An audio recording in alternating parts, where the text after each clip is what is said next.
Hi,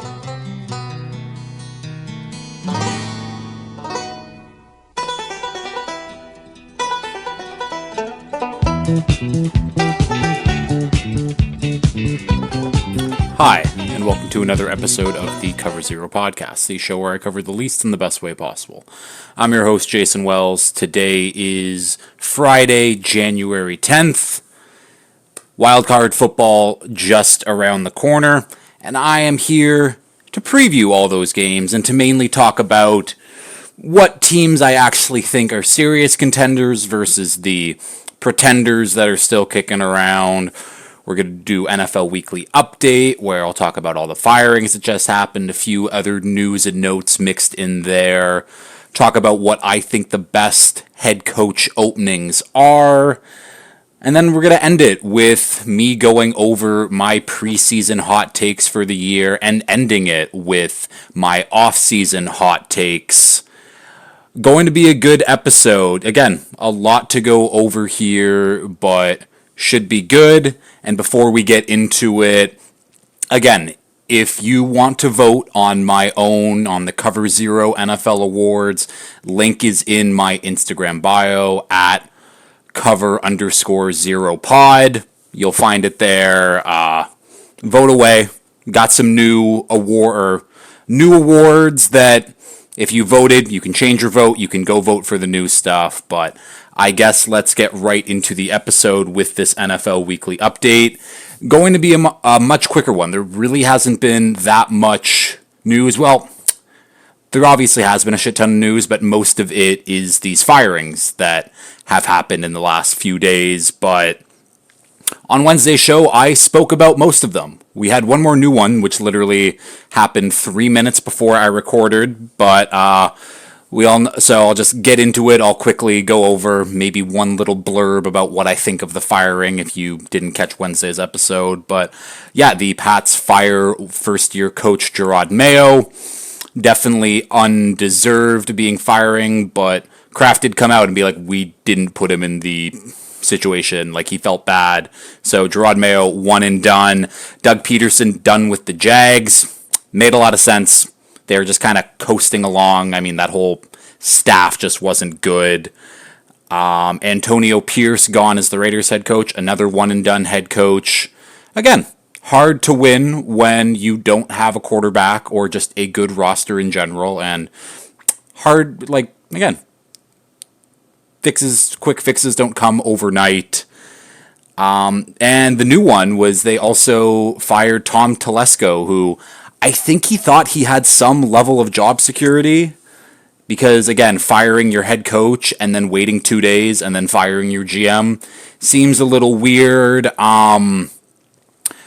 With one of my hot takes, I'll probably talk about this a little bit more, but yeah, the Raiders are going to be on their 5th different GM I think it's 5th different coach and 4th different GMs in this decade. Mark Davis is just, again, he's paying so many people to not coach his team right now, and it's very, very funny. We all know how I feel about Rand Carthon, the ex-Titans GM, getting fired. I thought that was, very undeservedly so. And then we'll talk about some of these coordinators. Gus Bradley, the Colts, defensive coordinator, he gets let go. Makes sense when you run the exact same system for years and years and years. Pretty easy to figure out. Ryan Grubb, the Seahawks offensive coordinator, he gets let go again. 1 year. I'm sure he'll go back to the college game. Lou Anarumo, the Bengals defensive coordinator, he is gone. Was a big part of that Bengals Super Bowl run, but again, you got to adjust for what you have out there, and Lou just didn't do that. Bit of a scapegoat, in my opinion. And then the Browns fired offensive coordinator Ken Dorsey. Again, hard to run an offense when you don't have a quarterback. So we'll leave it at that. The other news that we can talk about here is Zeke, after asking for a release from the Cowboys. The Chargers have picked him up. Zeke will now be competing with Gus Edwards and Hassan Haskins for touches. Obviously, Zeke isn't adding anything going into this playoff run. It is funny though seeing like Chargers fans, and obviously it's a joke, but like posting like though the Zeke like 2017 highlight tape and the NFL let us get like a monster going in the playoffs. Like it is funny, but yeah, Zeke will literally be competing with Gus Edwards and Hassan Haskins for touches. We should not be worried about him. And yeah, final note here, Rodney McLeod is retiring after a 13-year career in the NFL. If you don't know who Rodney McLeod is, that's perfectly okay. He, again, 13-year career, was a UDFA. So to have a 13-year career just as a UDFA, absolutely incredible. But no, he turned into a relatively good starter for most of his career. Started with the St. Louis Rams, went over to the Eagles, where he eventually won a Super Bowl. Stayed there for a while, and then stops with the Colts and Browns to finish off his career. Again, a very solid, consistent player. A 13-year career as a UDFA is absolutely something to be proud of. So shout out to Rodney McLeod. And yeah, that's the NFL Weekly Update. Again, lots of firings to talk about. Talked about more than one on Wednesday's episode. If you want to go back, listen to that. I give more in-depth thoughts on the firings.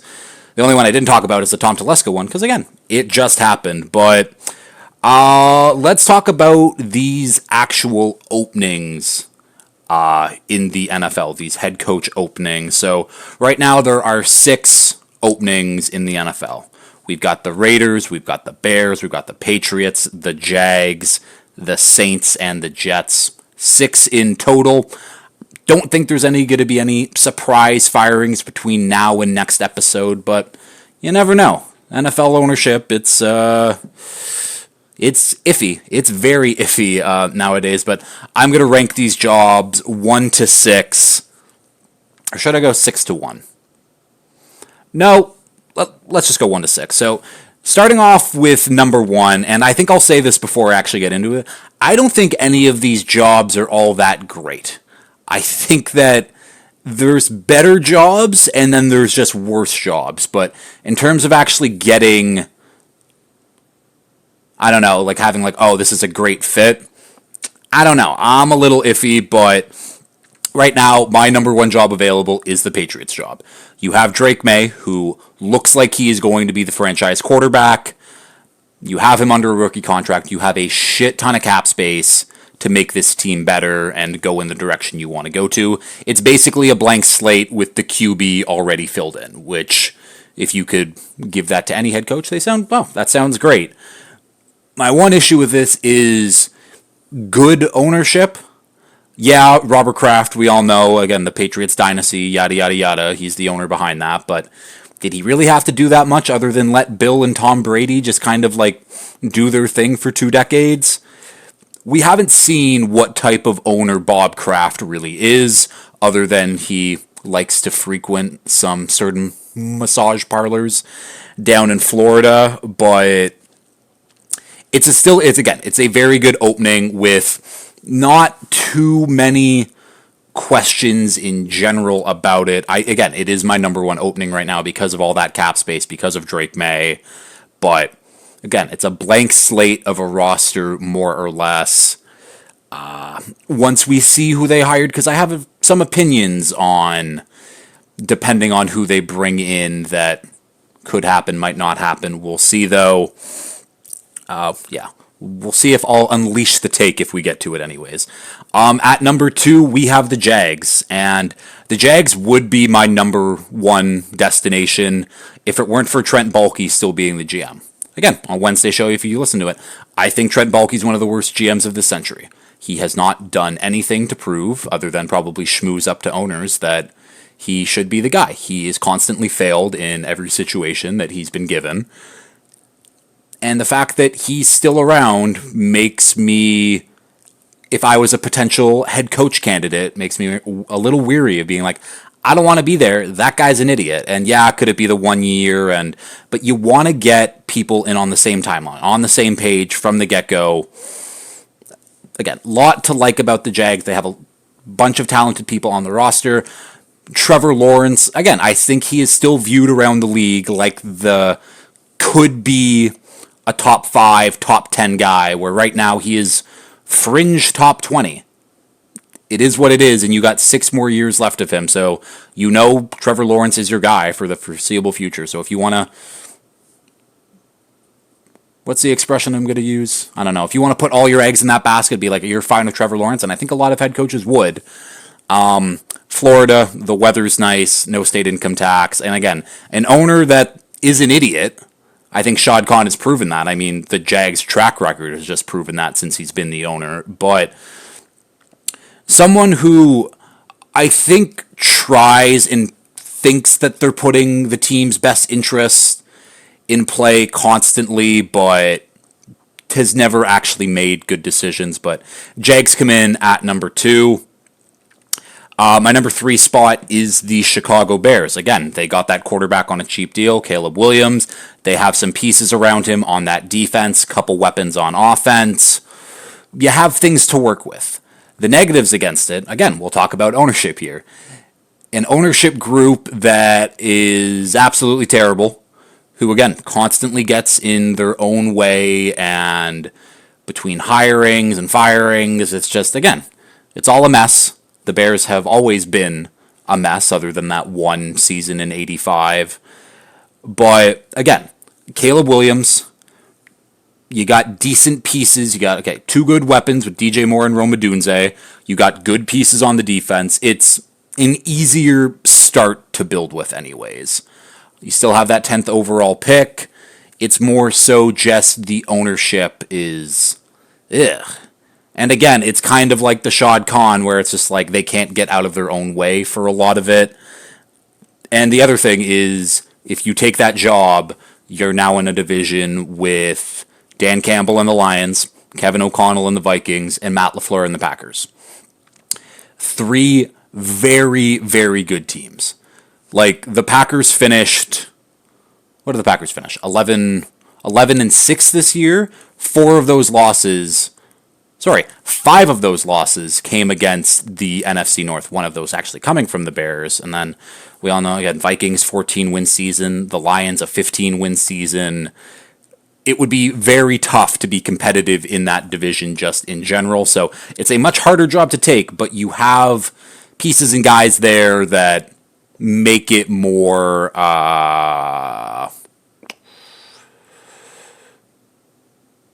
tenable. I don't know. That makes it like more desirable. There we go. More desirable to go there.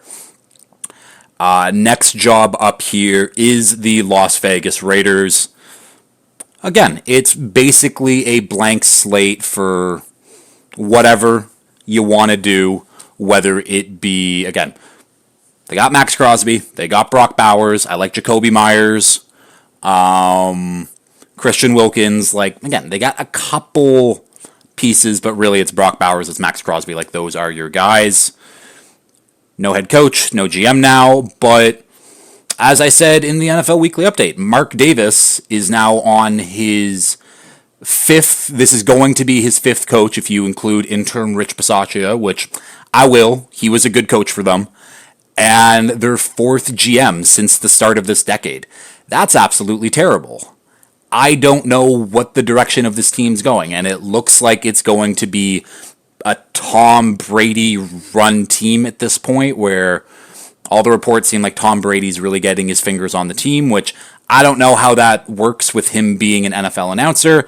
A lot of people seem to think that this is going to be his last year as a broadcaster if he is going to be this hands-on with his team. I'd be fine with that. I didn't think Brady was that great of a commentator anyways, but the Raiders, again, no state income tax, warm weather city.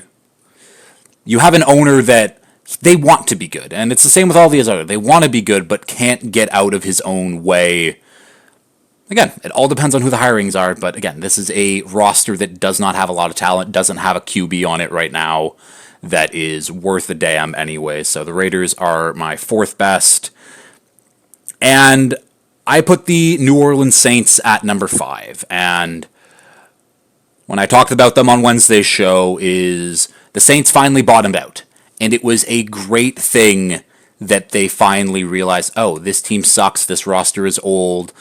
They still got to figure out the money thing, because again, cap space wise, I think they're minus $66 million in cap, which is the lowest, or I guess the highest they've had in years now at this point. But still, again, this is a spot where there is nothing for the future. There is nothing for the future on this team. Like Brian Breesy, Tali Fuaga, like the guys who you most recently picked in the first rounds. Sure, like they're, I guess, building blocks. Like they both seem to be developing into pretty good players for the league. But it is a complete blank slate where I think that if you're a coach, you go into this knowing that, and the GM and the ownership should also know that, hey, I'm not going to be able to make this team competitive in 2-3 years. Like it'll be in year 4 when we finally get that cap space back, and maybe not that soon, but either way, like there will be some leeway for any new coach to come in to build this team in the mold that he wants it to be. So yeah, and I think that doesn't make it desirable because obviously the cap hell, nothing on the roster other than like, again, some really solid vet players that have been around for a while who are still very good contributors, but you're not looking at them for the future anyways. Saints got to figure out a lot, and really nothing can happen with their cap restraints in the next couple of years. They need to find a quarterback, but this is, I don't know, it feels like the most job security that any of these other jobs are going to give because there's questions and bad ownership, and I'd say Saints ownership is good. I think that they gave Mickey Loomis way too long of a leash to keep kicking the can down the road with the Drew Brees stuff and then Derek Carr and whatever, thinking they had a competing roster. But again, you're in the NFC South. It's not that hard to end up competing in this division where if you all of a sudden get a quarterback, you might be able to compete. But Saints come in at number 5. And then at number 6, in dead last, it is the New York Jets. And people might be wondering, it's like, well, the Jets have some talented players, and they do. The Jets actually have quite a lot of players that I like on it, whether it be Garrett Wilson, Breece Hall, Olu Fashanu, John Simpson, Elijah Vera Tucker, Sauce Gardner, C.J. Mosley, again, Quinnen Williams, it's the two edges, Jermaine Johnson, again, the list is long. The reason that they're dead last, their ownership group used Madden ratings to make off-season decisions. I've talked about all the other like owners that like have head coaching vacancies and how they meddle but their hearts are in the right place. The Jets owners meddle and like they really try to get their hands put on things. It's not a good situation, and it hasn't been. Woody Johnson is an absolute dipshit, and so are his sons, and this is a team where I don't know what direction they go. They don't have a quarterback.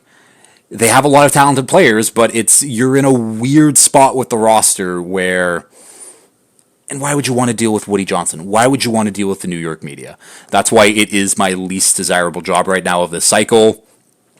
And I think that's very fair. So, yeah, I'm not going to go pairing up the potential coaches and whatnot. That'll all shake out within the next week or so, I would imagine. But we can get going, though, and let's talk about my hot takes from this past... What's my phone at? My phone's at 4%. It won't die before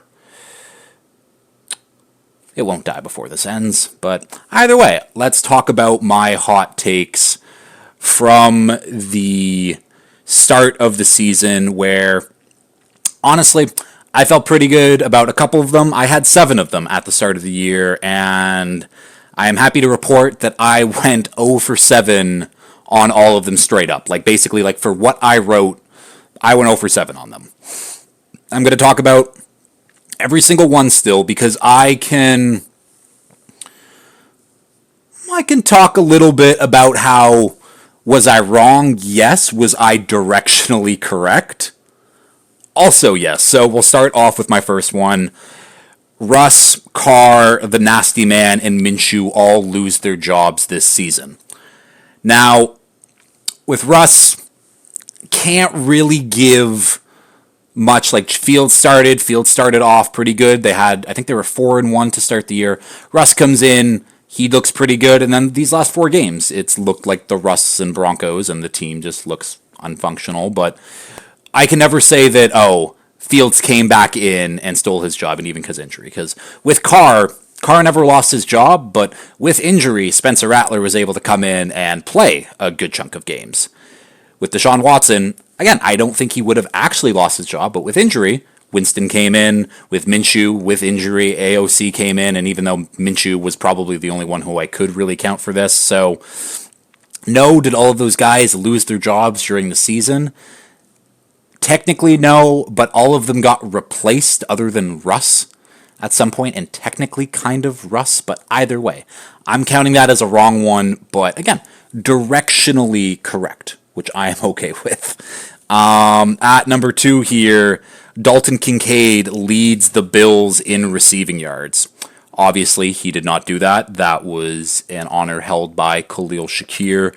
I will look at the Bills' receiving stats to actually see how close I was, because Dalton Kincaid did miss games, so Dalton Kincaid ended up 3rd on the team in receiving yards behind rookie Keon Coleman. Shakir finished with 821.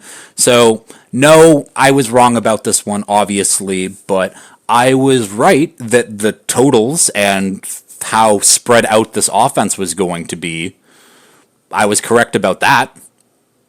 I'll give myself a little bit credit there. Again, directionally correct with these takes. So, yeah, Dalton Kincaid obviously did not lead the Bills in receiving yards, but my thought process was the Bills were going to spread the ball out to everyone, and that's exactly what they did. So I'm wrong, but directionally correct. At number 3, Joe Burrow has a worse statistical season than Jared Goff and Brock Purdy. That's just flat out wrong. Again, Joe Burrow had the most passing yards, most passing TDs in the NFL this year. So, no, Goff and Purdy did not have better statistical seasons than him. Jared Goff, you could argue, kind of, not really, sort of. No, I can't really do it. Like, Jared Goff obviously had a great season. Brock Purdy had a pretty good season, but the Niners with injuries, it all just fell apart, where you could see where I was going with this, and the Bengals, I thought, was going to miss the playoffs, and I didn't think that Burrow and the Bengals offense would be able to carry them as much as they did, and that is exactly what they did. So, yeah, definitely wrong about this one, but again, directionally correct, because I knew that Jared Goff and the Lions were going to have a great season, and Purdy with all the injuries and whatever, can't really predict that. So, yeah, wrong on that one. At number 4, 2024 will be Dak's last year as a Cowboy. Completely wrong about that one. I think whenever I posted that, I think literally less than a week later, the Dak extension news came out. So, yeah, very wrong about that. I can't even say I was directionally correct about that, because Dak is a Cowboy now for the next 4 years. I don't know. That sounds right, kind of. At number 5, Stephon Diggs and Keenan Allen both finish as wide receiver 3s on their new teams. Yeah, this is also wrong. I think Diggs, again, if everyone stays healthy for the season, Diggs would have been the wide receiver 2 for the Texans, and Keenan Allen was the wide receiver 2 for the Bears. Obviously, with the Texans, it's, again, Diggs tore his ACL, didn't actually get a chance to see who played out because all of them were injured at basically different times of the season, whether it be Collins, Diggs, or Tank Dell. Bears on the other side, the offense was so dysfunctional where I don't even know if you could tell me who wide receiver 1 was. I mean, I think it's DJ Moore. I think if I do go and I look at the stats that, and I should actually look at the stats because I don't know how close it ended up being. Chicago Bears. No statistics available. How does that make sense? No, but if I'm... Okay, that's dumb. Thanks, ESPN.com, for being stupid.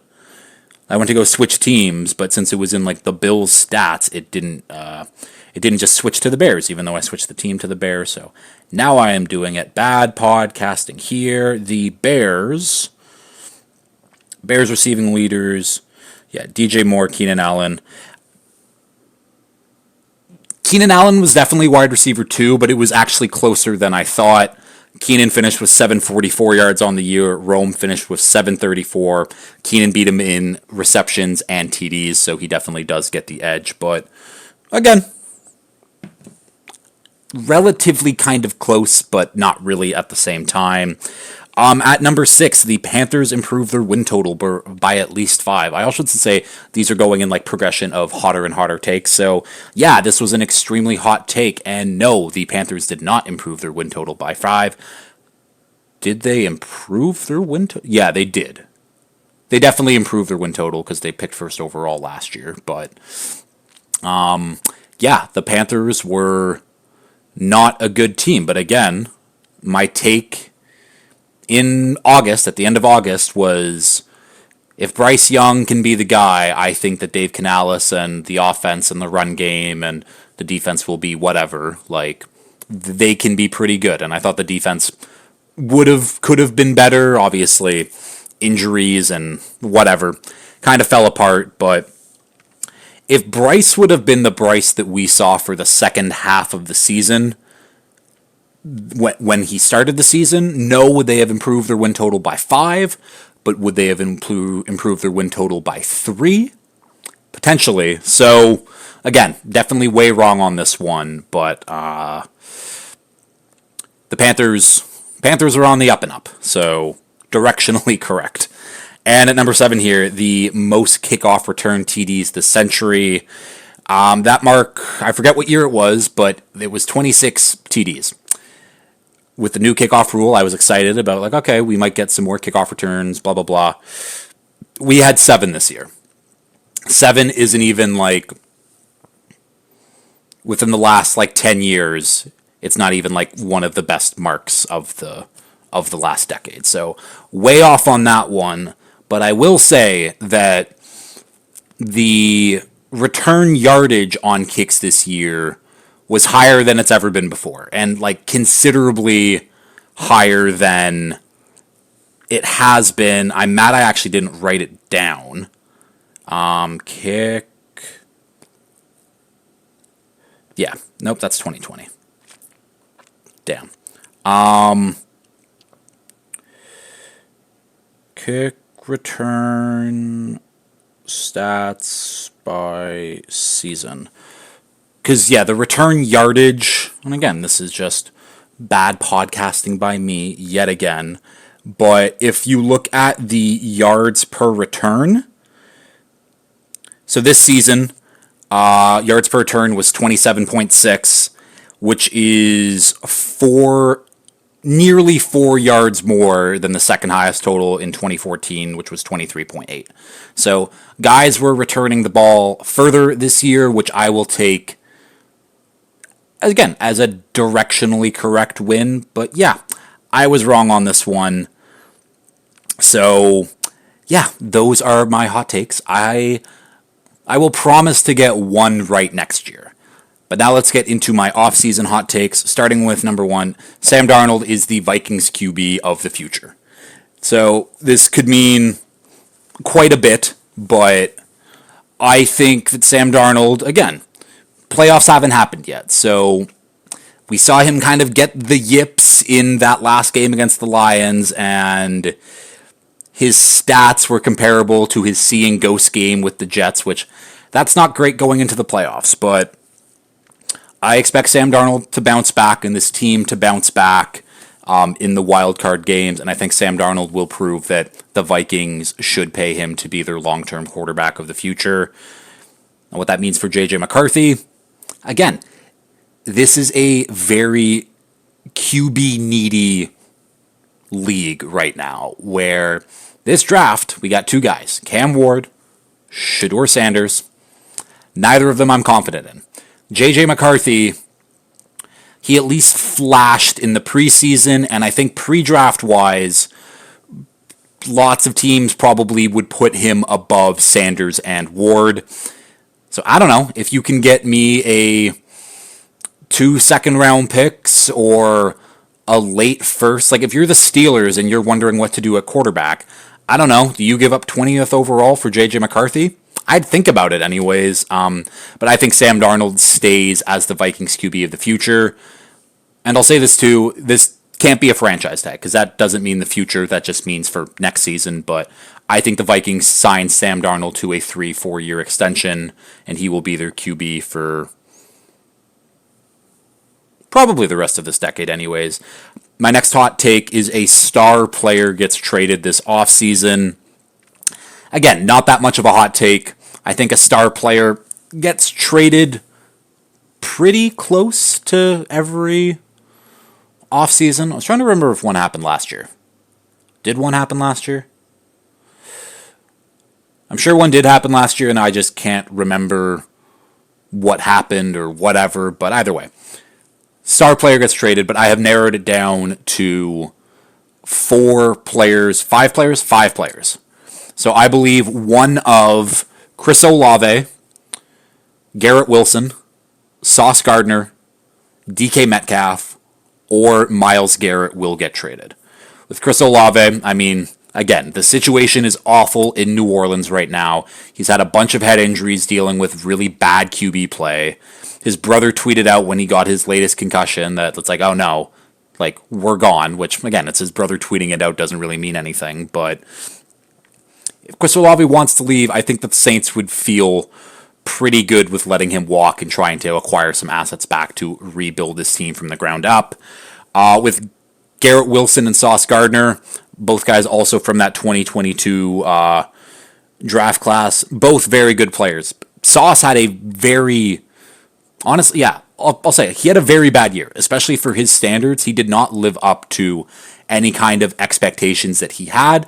To me, he was like 1A, 1B with Pat Surtain, and then Pat Surtain blew him out of the water, which, honestly, Pat Surtain didn't even blow him out of the water. It was Pat Surtain played the way that Pat Surtain does, and Sauce, again, was very okay this year, where, again, discontent with the Jets, you got to figure out who wants to be there and who you want to be there for this rebuild, retool, wherever you want to call it. Garrett Wilson, on the other hand, again, could net you an extra first-round pick. I think that Sauce could still probably net you a first-round pick. All depends on whoever the new GM taking control of this team values, but wouldn't shock me if either of those guys get moved. I mentioned DK Metcalf. Last year of his deal in Seattle, JSN appears to be wide receiver 1 in that offense now. Do you move him? I don't really know. It all depends on what you can get, because I don't think he will net a first-round pick like some of these younger guys, but I don't know. If the value is there in a trade, it wouldn't shock me if the Seahawks were like, okay, we'll move on from DK, JSN is our guy, find someone else later in the draft or free agency, whatever, and go from there. And the final guy is Myles Garrett, someone who has openly said that he doesn't want to be a part of a rebuild, and the Browns pick a number 2 overall with no quarterback. Looks like they're going into a rebuild. So, again, it all depends on what Myles Garrett truly wants to do, but it would not shock me if he ends up on a different team this offseason. So, number 2 hot take, a star player gets traded this offseason. Number 3, Aaron Rodgers stays in New York. Put an asterisk on that. Stays in New York to be the Giants QB. Now, John Mara came out and said that they're retaining Brian Dable, Joe Schoen for this year, but they are also on extremely thin ice, and things need to turn around rather quickly, and playoffs are an expectation for next year.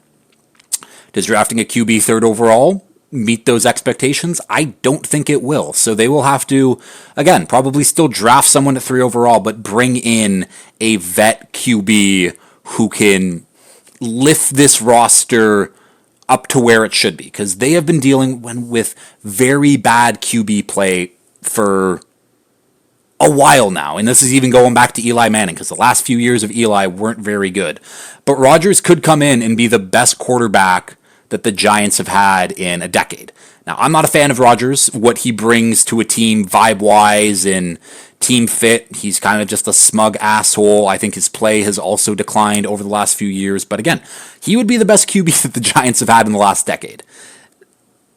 I think it would help bringing him in. I think that if Brian Dable and Joe Shane are just looking out to save their jobs, if you look at vet QBs on the market, and Rodgers isn't even on the market right now, but if you can convince him to be like, hey, you don't have to move, you just have to wear a different color of jersey, I think that Rodgers would be okay with that. I think that Dable and Shane, with who the free agents are out there, Jameis Winston, Mac Jones, like Trey Lance, we'll talk about Trey Lance in a second, but Aaron Rodgers seems like their best guy.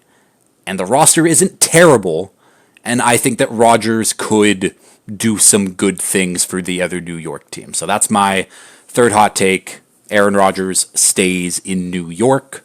Put that asterisk on it.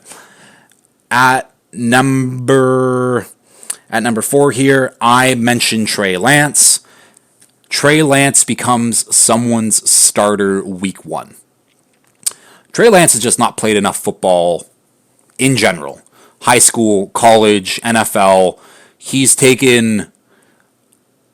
When was it? I think that when he came into... No, I think it was preseason. Because I don't think he played when Dak... He might have actually played. Either way, I'm getting ahead of myself here. Trey Lance has enough passing attempts through high school, college, and the pros as Tom Brady did in his last season with the Buccaneers.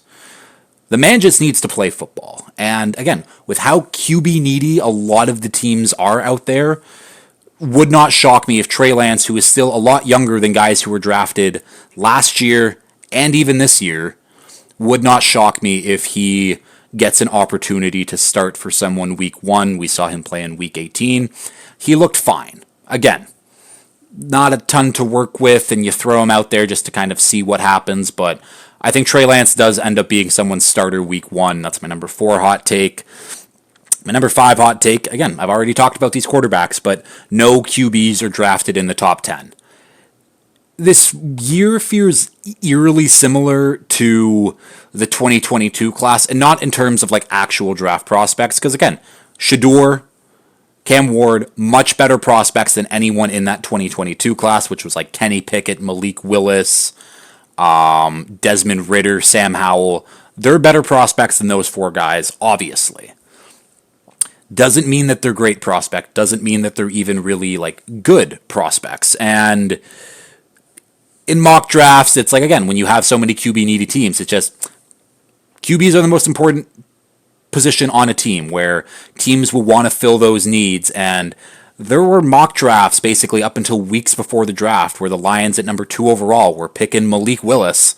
Malik Willis didn't get drafted till the 4th round or something like that. Like, just because all the mocks are putting these guys in the, like, oh, top of the draft, doesn't mean that they'll actually go there day of, because GMs, again, there's a lot of dumb ones out there, a lot of dumb owners out there too, but GMs are fairly smart and will wait and not rush picking a QB. I think that they've been smarter with that. Again, when you're a situation like the Giants where you're kind of getting forced to pick a QB no matter what, a little bit different, but I don't think that any QBs get picked in the top 10 this year. Again, top 10, we're not going first round like that 2022, and even though Kenny Pickett did get picked in the first round, but no QBs in the top 10 this year. I don't know if it'll happen, because again, I do think that the Giants are like, they kind of have to. John Mara's forcing their hand, but regardless, it is what it is. And then, yeah, at number 6, also caveat with my 5th one, unless Drew Aller declares. If Drew Aller does end up declaring, he will be QB1, he will be a top 10 pick, yada, yada, yada, doesn't matter. My number 6 hot take here is that Tom Brady becomes the Michael Jordan of owners.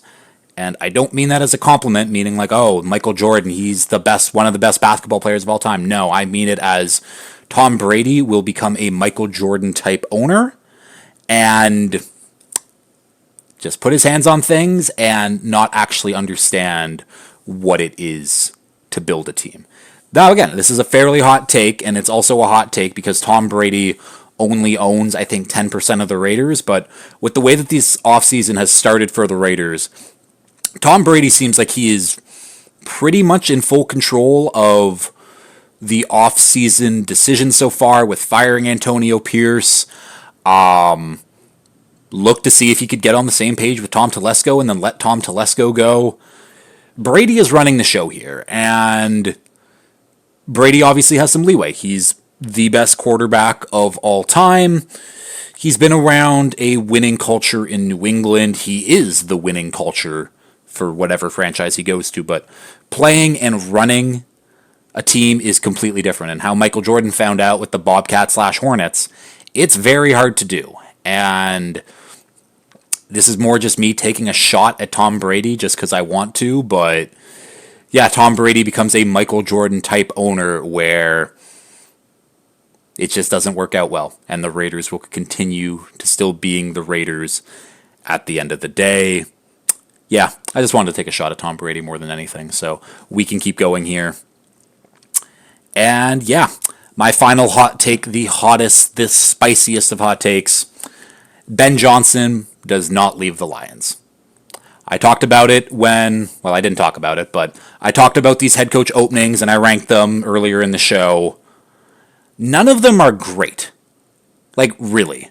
Where, again, if you're Ben Johnson and you get an interview with the Jags and you go to Shad Khan to be like, fire Trent Baalke, I'll take the job, that should be a done deal, no ifs, ands, or buts. But if they're committed to Trent Baalke, all of the jobs are tough. Again, do you stay in the NFC North division to battle against these other three teams while dealing with bad ownership? And that, again, it's been proven bad ownership for decades on decades on decades now. Do you go to New England, where I don't think New England, I think Vrabel's their top choice anyway, so I don't know how serious the Patriots are about them, about him in general. And then it's, again, like the Raiders, the Saints, the Jets. He's not going to any of those places. None of these jobs are really screaming, oh, he should go there. That's such an easy choice for him to go to. Again, if Trent Baalke wasn't there, I'd lean that he goes in that direction. But we've also seen in the past, Ben Johnson has been very picky about where he wants to go and turning down jobs.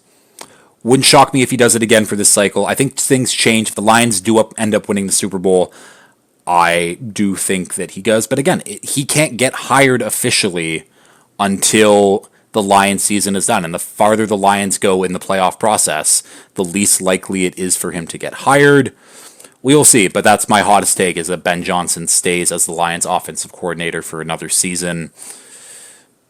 He has it really good right now in Detroit, where obviously waiting for the perfect job opening will probably never happen, but maybe waiting for one better than this.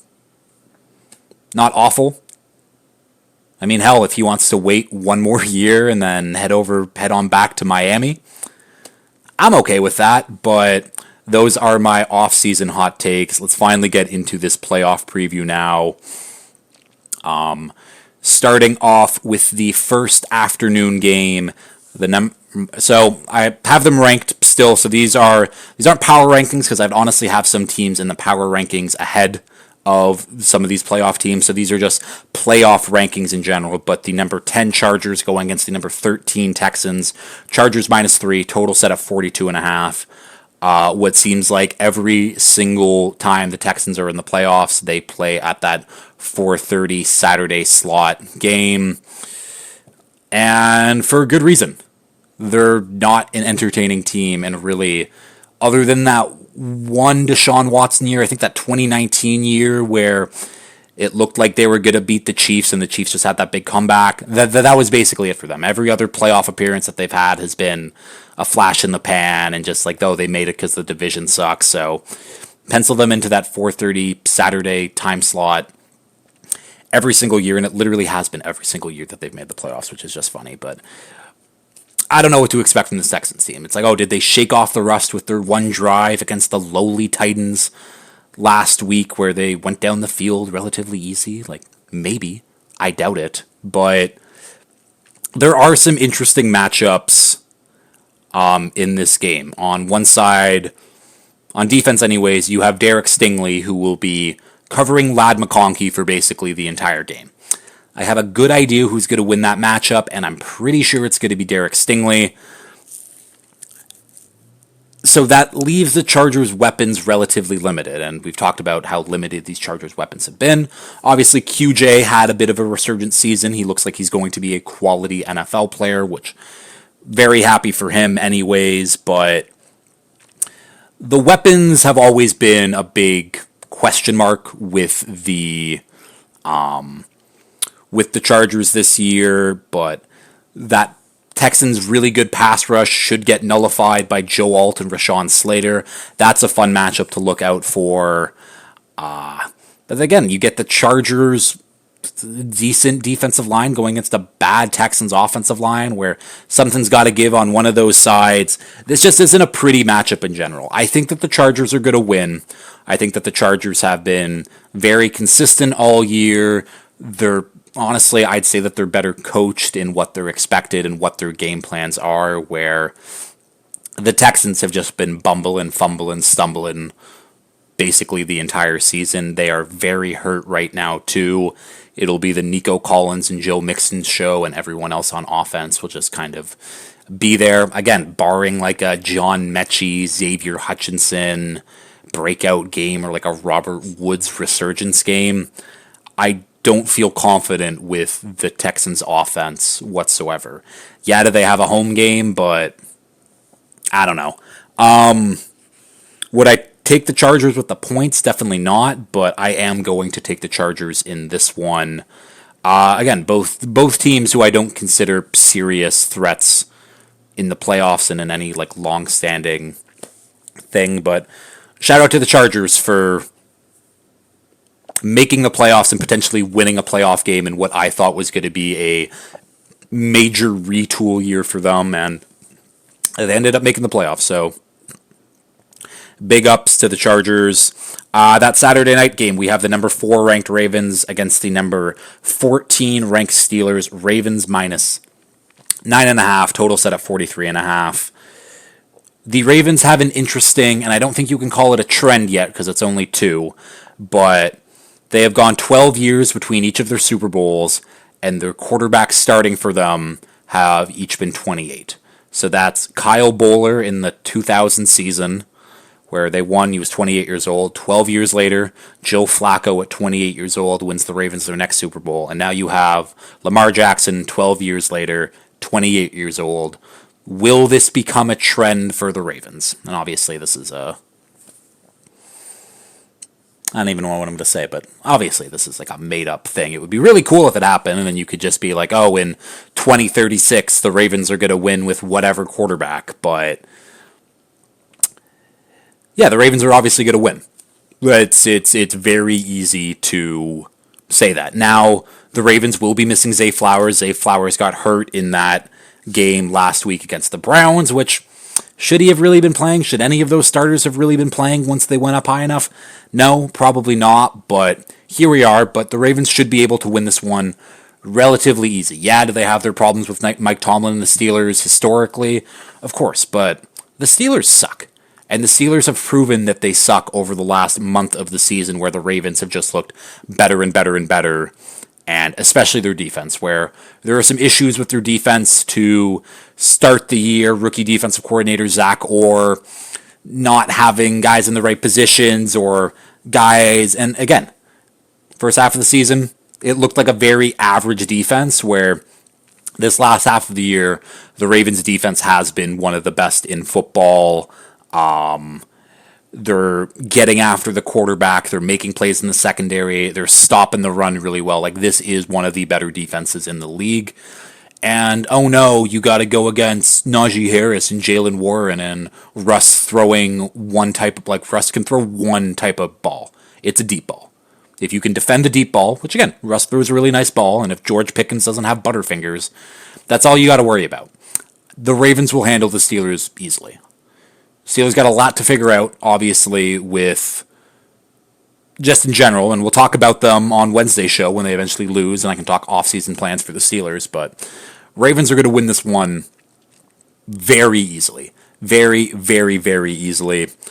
We'll go on to the Sunday games now, with the 1 o'clock game, the number 12 ranked Broncos against the number 3 ranked Bills. Bills minus 8.5, total set at 46.5. Do I think the Bills are going to win this one easily? Yeah, I think the Bills are going to be in control of this game from kickoff to when the final whistle blows. What I will say, though, is that, again, barring some disaster from the Bills on offense, which I don't expect to happen, the Broncos might be able to keep this one a little closer than people expected. The trench play from the Broncos this year has been absolutely spectacular. And I'm talking both sides of the ball. That offensive line has been one of the best offensive lines in football, and that defensive line has been really, really fucking good as well.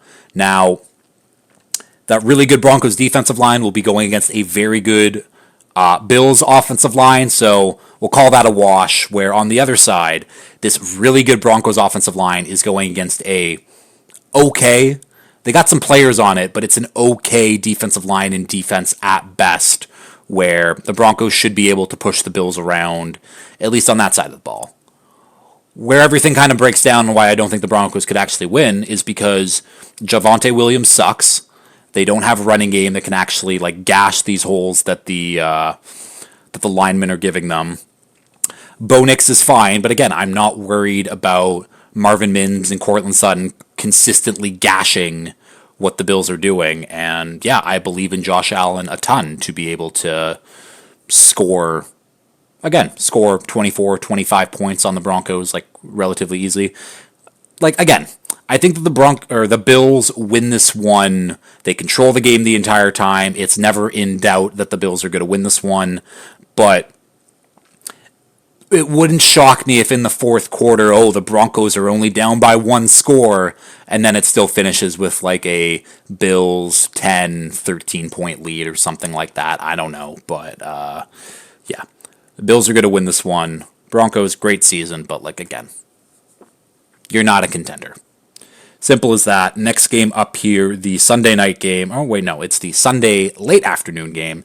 The number 7th ranked Packers against the number 5 ranked Eagles. Eagles minus 4.5. Total set of 45.5. I'm all in on the Eagles. Where if this would have been the Packers team last year where everything was clicking, everything was humming going into the playoffs, it would be closer to a toss-up. But the way that the Eagles are playing, the way that their offense and their defense is playing, Jalen Hurts is back from his concussion. I don't expect the Packers to be able to stop them. And this was a close game when they played in Brazil at the start of the year, but the way that the Packers have performed just in general this season, their secondary has been okay.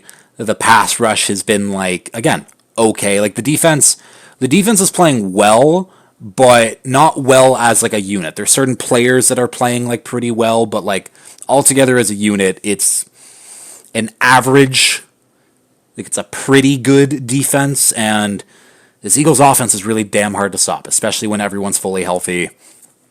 And then on the other side, it's, Josh Jacobs has been great. Jordan Love, again, wasn't who we saw in the second half of last season, but he's been a pretty damn good quarterback. And what the difference between the Packers going into the playoffs this year and the Packers going into the playoffs last year is these receivers, where every single receiver that the Packers had last year was clicking. They weren't dropping passes. They were all playing their roles perfectly. And now, a lot of drop balls. We got guys hurt. Christian Watson is hurt, and that also hurts them a ton because he is their deep play, vertical threat guy. So he's missing. Again, they got a lot of good options to throw the ball to, but no one that you have to be overly concerned with. And this Eagles secondary in general is already really strong. Quinyon Mitchell, Cooper DeJean, Chauncey Gardner-Johnson, Darius Slay. Like, they got guys to match up with whoever the Packers are throwing at them. So I do expect the Eagles to win this one pretty easily. Again, barring some Jordan Love 2023 or late 2023 performance type games and all the receivers are playing well and all of a sudden, oh my God, Jaden Reed is back getting 150 yards. I think the Eagles are going to be able to stop them. So I'm taking the Eagles in this one. The night game here, we have the 11th ranked Commanders against the number 8 Bucks. Bucks minus 3, total set of 50.5. This is a coin flip game for me. I have no idea who is going to end up winning this one. When I do think about it like a little, I'm leaning the Bucks, and I'm leaning the Bucks for a couple reasons. I think that their offense is more consistent in what they do and what they've done over the course of the season. I trust that offense more. And I think the defenses are relatively the same. I don't think either are great. I don't think either are also bad. It's just okay. And again, the Commanders' offense I also think has been good for most of the year. But again, if you can defend Terry McLaurin and you can stop the run, which the Bucks, they got Vita Vea right in the middle. He's hard to run against. Again, I lean the Bucks. The Bucks are also at home. It'll be a tough one, obviously, but I think the Bucks are the better team. And the matchup that I'm really excited for in this one is we get a Mike Evans versus Marshawn Lattimore matchup. And if you don't know the history behind that, is when Lattimore was on the Saints and Evans obviously still on the Bucks, whenever they would go in their divisional matchups, they hate each other. They would literally fight on the field against each other. So the fact that we're getting a playoff version of that is very, very exciting. Again, wouldn't shock me if both guys get kicked out of the game, just because that's just kind of the history of this matchup. But I am excited for this game. I'm excited to see what Baker can do in the playoffs again. I'm excited to see what Jaden Daniels does in his first playoff debut. Yeah, should be a fun one. It should be a fun one. I am very excited for this game. But again, this is a coin flip game for me. And then finally, the Monday Night Football game. The number 6 ranked Vikings against the number 9 ranked Rams. Vikings -1, total set at 47.5. Unfortunately for the Rams, they might not have a home game with the fires that are happening in Los Angeles right now. They're looking to move the game to Phoenix, potentially, which I think would just be the Cardinals stadium. So the initial thought is, damn, the Rams losing home field advantage in a playoff game against, like, again, a 14-win Vikings team. That sucks for them. But on the other hand, the Rams and LA in general doesn't have a home field advantage because it's always 70% whoever the away team is anyway. So doesn't really matter in general. But this is going to be a really good game. And I'm on the Vikings in this one because, again, I'm a believer in KOC and Brian Flores and the defense and Sam Darnold to an extent where, like, the Vikings, again, the Vikings are the better team, and the Vikings have been the better team over the course of the entire season, and that's been proved, again, over the season. Where the Rams have flashed their, like, their offensive ability, and they can score with anyone, but the last month of the season, it's been not that great.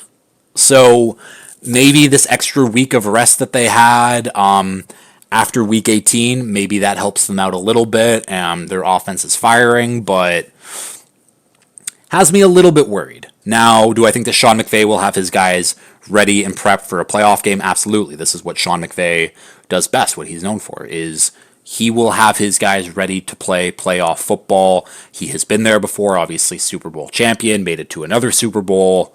Sean McVay is a really good coach, where Kevin O'Connell, this is kind of like obviously not like a make or break year, but got to put your big boy pants on, and this matters. And Sam Darnold is really where this game is going to go. It all depends on what Sam Darnold we get. Do we get the one who, for 17 weeks of the season, looked great, looked like the future, whatever, looked good, or do we get the one who played in a high-pressure game against the Lions for the number 1 seed, where he was missing open guys left and right, letting the Lions stay in the game? Again, couldn't score on a bad Lions defense, because it is a bad Lions defense right now.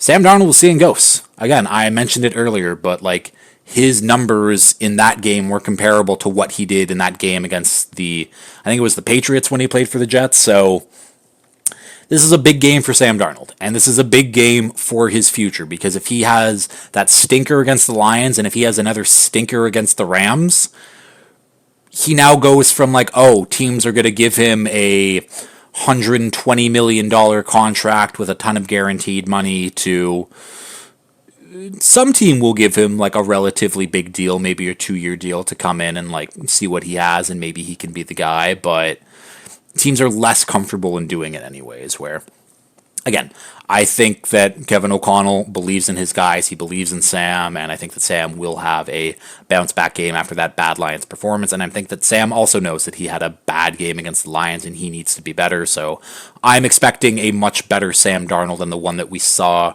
throughout the season play well in this game. And I just think the Vikings are going to be too much for the Rams at the end of the day. So I'm taking the Vikings in this one. But that is the playoff preview. Yeah, I'll talk about the Lions and Chiefs for a little bit. The Lions, anyways, again, we don't know who they're going to play, but them getting this rest, this bye week, was absolutely crucial for them because, again, they are so hurt right now, and more injuries happened to them in that game, too. Tyrion Arnold left with an injury. I think he's going to be okay, but the longer the Lions stay in the playoffs, the more healthier they will be, and if they do end up making the Super Bowl, they are looking to get Aiden Hutchinson back, and also look, there's one other, and Carlton Davis back. I think will also which are just like two huge guys to get back from injury if that's the case. But again, the Lions defense and they're coached so well.